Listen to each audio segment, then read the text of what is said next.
Assalamualaikum warahmatullahi wabarakatuh. Halo Sobat Setia Fakta Kehidupan.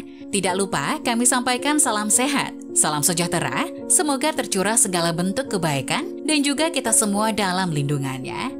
Seperti biasa, kita akan berbagi kisah dari yang unik, menarik, sampai bikin nangis. Mari kita simak kisahnya.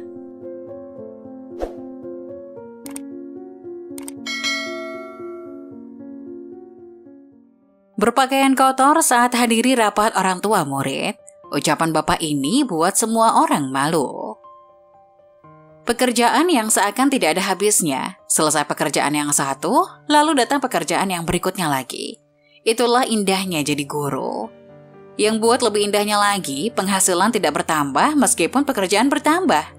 Tetapi meskipun pekerjaan terus berdatangan, harus tetap semangat dan bersyukur, apalagi setelah ketemu artikel pada forum Merdeka berikut. Mari berbagi cerita, apalagi ceritanya mungkin dapat menyemangati orang-orang di sekitar kita. Tepat pukul 7 malam, orang tua murid mulai masuk ke dalam ruangan kelas di sekolah. Beberapa orang tua terlihat penuh sopan santun. Ada juga orang tua yang kelihatannya sombong, ada juga yang terlihat sangat berhati-hati.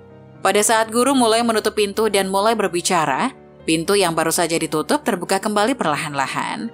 Seorang pria parubaya, badannya kotor, penuh dengan debu, muncul di balik pintu. Dengan wajah yang tersenyum, dia meminta maaf karena datang terlambat. Kehadirannya menarik perhatian orang tua murid lainnya. Dia mengenakan pakaian kerja yang sudah luntur serta penuh bercacat. Celananya pekat dengan debu. Dia memakai sepatu boot yang penuh dengan lumpur.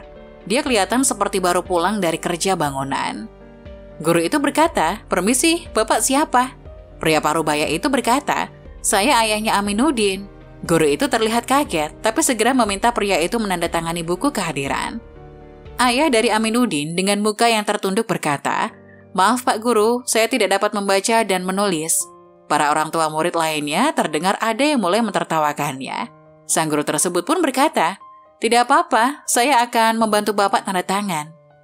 Kemudian guru tersebut mulai menjelaskan, tujuan diadakannya rapat orang tua murid adalah supaya setiap orang tua dapat saling berbagi pengalaman tentang bagaimana cara mendidik anak serta kesannya selama mendidik anak. Ada 2 hingga 3 orang tua murid membagikan pengalaman mereka dalam mendidik anak-anak mereka, yaitu bagaimana mereka mendidik anak mereka dengan ketat supaya mereka mau menulis PR mereka, membantu anak-anak mereka mencarikan guru les tambahan, dan lain-lain. Pada saat guru tersebut meminta ayah dari Aminuddin untuk berbicara, ia memperkenalkan. Aminuddin adalah seorang murid teladan dengan nilai terbagus di kelas. Pelajaran matematika selalu beroleh nilai terbaik. Ia tidak pernah terlambat, selalu bersikap baik terhadap teman-temannya.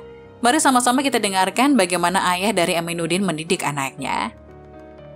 Tidak sedikit orang tua murid lainnya tampak kaget. Bapak yang tidak terpelajar, namun mempunyai anak yang hebat. Ayah Aminuddin dengan agak sedikit canggung mulai berjalan ke depan. Ia terlihat tertunduk, tidak begitu berani menatap mata para orang tua murid lainnya.